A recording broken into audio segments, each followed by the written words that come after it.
वक्त बदल रहा है प्लेटफॉर्म बिजनेस की ओर। प्लेटफॉर्म बिजनेस में बहुत कुछ हो रहा है। अगर कुछ है जो प्लेटफॉर्म बिजनेस को खतरा पैदा कर सकता है, ये वही चीज हो सकती है।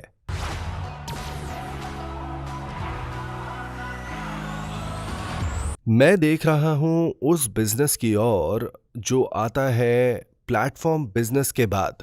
जैसा कि आपको पता है, 1999 में मैंने एक ऑनलाइन मॉल बनाया जिसका नाम था IamKorea.com। पर मैं फेल हो गया क्योंकि मुझे एक बड़ा निवेशक नहीं मिल पाया। और ठीक उसी दौरान Amazon और अलीबाबा का बिजनेस ऊपर बढ़ता ही चला गया और वो एक विशाल कंपनी में बदल गए। मैं तो डेथ वैली भी पार नहीं कर पाया और एक भाड़े के 1 रूम किचन में जाना पड़ा मुझे। मैंने क्या सोचा 3 सालों तक उस 1 रूम किचन में? क्या मैंने दोबारा उस प्लेटफॉर्म बिजनेस के बारे में सोचा? बिल्कुल नहीं, मैंने ऐसा बिल्कुल नहीं किया, क्योंकि वक्त हमेशा बदलता है। एक दिन ऐसा भी आएगा जब ये प्लेटफॉर्म बिजनेस पूरी तरह से समाप्त हो जाएगा अगले चरण के बिजनेस के द्वारा। तो इसकी कमजोरी क्या है? इतने सारे सप्लायर्स की बाढ़ आई हुई है मार्केट में। ग्राहक बड़े कंफ्यूज हो गए हैं कि उन्हें क्या चुनना चाहिए। इसके साथ ही बहुत सारे सप्लायर्स होने की वजह से दाम कम होंगे इसकी कोई गारंटी नहीं है। अगर आप किसी पोर्टल पर जाते हैं कुछ खरीदने के लिए, आप क्या खरीदना चाहते हैं उस चीज को लेकर कंफ्यूज हो सकते हैं। कभी कभार आप गलत चीजें भी खरीद बैठते हैं, तो अगली बार आपको बहुत ज्यादा ढूंढना पड़ता है और आपको बहुत मेहनत लगानी पड़ती है ये देखने में कि उससे भी बेहतर क्या चीज है जो मिल सकती है। इतने स्ट्रेस भरे प्रॉब्लम्स होते हैं। और सोचिए, अगर आप 10% गलत कुछ खरीद लेते हैं तो बस आपको 10% ज्यादा पैसे वेस्ट करने पड़ेंगे उस चीज के ऊपर। अगर आपने 50% गलत चीज खरीद ली है तो बस आपको फिर तो अब डबल पैसा देना पड़ेगा। अगर आप कोई मॉडल बना रहे हैं जो प्लेटफॉर्म बिजनेस की कमजोरियों को दर्शाता है जो आज यहां है, तो ये बिल्कुल साफ है कि प्लेटफॉर्म बिजनेस के बाद क्या आने वाला है। मेरे हिसाब से ये होगा पोस्ट प्लेटफॉर्म बिजनेस। जब मैं 3 सालों के लिए बहस कर रहा था, मुझे नेटवर्क मार्केटिंग में बहुत ज्यादा पोटेंशियल दिखा। प्लेटफॉर्म वो चीज है जो हर एक सप्लायर और हर एक कंज्यूमर को मौका देता है मिलने का, और इसी को प्लेटफॉर्म कहते हैं। पर सारे कंज्यूमर्स इकट्ठा होते हैं इस प्लेटफॉर्म के एकदम शीर्ष पर, और वो रेत के तिनकों की तरह होते हैं। वो सब एक साथ जुड़े हुए हैं ठीक यहां पर। वो ठीक ऐसे ही होते हैं, है ना? कंज्यूमर्स के लिए कोई सिस्टम है या नहीं? नहीं, बिल्कुल भी नहीं है। नेटवर्क मार्केटिंग एक इंटरनेट शॉपिंग मॉल बिजनेस की तरह है। हर बार जब एक इंसान या 2 इंसान आते हैं, उन्हें एक सिस्टम मिलता है ना?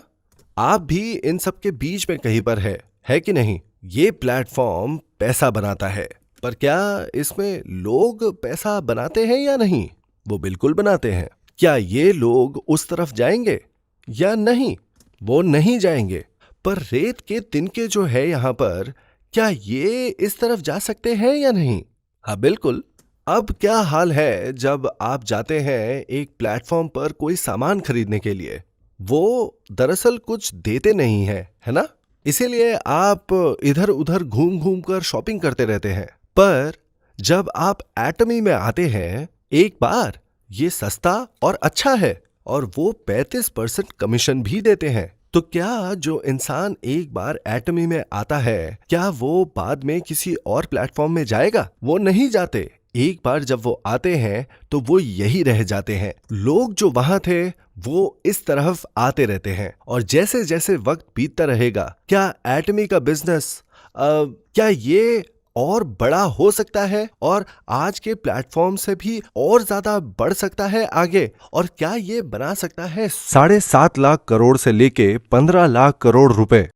हम ये कर सकते हैं या नहीं? हम ये कर सकते हैं। ये सिर्फ वक्त की बात है, बस वक्त। आप इसका हिस्सा है अभी। हम शुरुआती मंच पर ही खड़े हैं। पोस्ट प्लेटफॉर्म है भविष्य का व्यवसाय। व्यवसाय का अगला चरण बस शुरू ही हो रहा है। जब नेटवर्क मार्केटिंग से जुड़े हुए सिद्धांतों की बात की जाती है, इसके पास ना सिर्फ प्लेटफॉर्म बिजनेस से जीतने के लिए डीएनए है, बल्कि पूरी दुनिया में ऐसा कोई नेटवर्क मार्केटिंग कंपनी नहीं है जो सिद्धांतों पर काम करता है जिस तरह से हम करते हैं। आप एटमी के प्रोडक्ट्स को मत खरीदिए अगर वो महंगे हैं या अगर आपको वो पसंद नहीं आ रहे हैं, तो हमें उन उत्पादों को हटाकर बाहर फेंक देना चाहिए। तो फिर सिर्फ वही प्रोडक्ट्स बच जाएंगे जो असल में कंज्यूमर इस्तेमाल करना चाहते हैं। पर कई नेटवर्क कंपनीज हैं जो कहती हैं कि आपको ये खरीदना ही पड़ेगा, उनके सारे प्रोडक्ट्स खरीदने ही पड़ेंगे ताकि आप उनका अनुभव ले सके और इनके बारे में दूसरे लोगों को भी बताएं। बहरहाल, अगर मैं सच में नेटवर्क मार्केटिंग बिजनेस को बदल सकता हूं, बिल्कुल किताबी सिद्धांतों के तौर पर, हम कई ऐसी मुश्किलों का निवारण कर सकते हैं जो कि प्लेटफॉर्म बिजनेसेस में हैं। मैंने इसकी संभावना देखी है और मैंने शुरू किया एटमी एक बहुत मुश्किल परिस्थिति में, पर मुझे यहाँ आगे बढ़ने में और ग्रो करने की संभावना दिखी और मुझे दिखा कि ये एक अगली जनरेशन का बिजनेस बन जाएगा।